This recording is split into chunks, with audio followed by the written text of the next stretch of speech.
Hello everyone, ಇವತ್ತಿನ ರೀಡಿಂಗಲ್ಲಿ ಒಂದು urgent love message ಆಗಿರುತ್ತೆ. ಓಕೆ, ನಿಮ್ಮ ಪಾರ್ಟ್ನರ್ ಕಡೆಯಿಂದ ಅರ್ಜೆಂಟಾಗಿ ನಿಮಗೆ ಏನು ಮೆಸೇಜ್ ಬರ್ತಾ ಇದೆ ಅನ್ನೋದನ್ನ ಚೆಕ್ ಮಾಡೋಣ.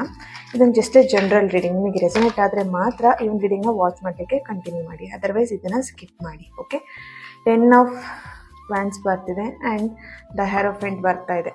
Okay, bottom of the card. C, ನಿಮ್ಮ ಪರ್ಸನ್ ಇಲ್ಲಿ ನಿಮಗೆ ಅರ್ಜೆಂಟಾಗಿ ಹೇಳ್ತಿರೋಂಥ ಮೆಸೇಜಸ್ ಬಂದುಬಿಟ್ಟು ಅವರು ಇವಾಗ ಕರೆಂಟ್ ಸಿಚುವೇಷನಲ್ಲಿ ತುಂಬಾ ಟೆನ್ಷನಲ್ಲಿದ್ದಾರೆ ಆ್ಯಂಡ್ ತುಂಬಾ ವರಿ ಮಾಡ್ತಿದ್ದಾರೆ, ಭಯ ಪಡ್ತಾ ಇದ್ದಾರೆ ಆ್ಯಂಡ್ ತುಂಬಾ ಅಲೋನ್ ಫೀಲ್ ಮಾಡ್ತಿದ್ದಾರೆ. ಸಡನ್ನಾಗಿ ಆಗಿರೋಂಥ ಪ್ರಾಬ್ಲಮ್ಸ್ ಅವರಿಗೆ ತುಂಬಾ ಟೆನ್ಷನ್ ಆಗಿದ್ದಾರೆ. ಈಗ ನಿಮ್ಮಿಬ್ಬರ ಮಧ್ಯೆ ಸಡನ್ನಾಗಿ ಏನೋ ಒಂದು ಪ್ರಾಬ್ಲಮ್ ಕ್ರಿಯೇಟ್ ಆಗಿದೆ ಅಥವಾ ಮನಸ್ತಾಪ ಬಂದಿದೆ ಅಥವಾ ಸಮಥಿಂಗ್ ಇಲ್ಲಿ ನಿಮ್ಮಿಬ್ಬರ ಮಧ್ಯೆ ಪ್ರಾಬ್ಲಮ್ ಕ್ರಿಯೇಟ್ ಆಗಿದೆ. ಸೊ ಅದಕ್ಕೆ ಅವರು ತುಂಬ ವರಿ ಆಗಿದ್ದಾರೆ ಅಂತ ಇಲ್ಲಿ ಬರ್ತಾ ಇದೆ.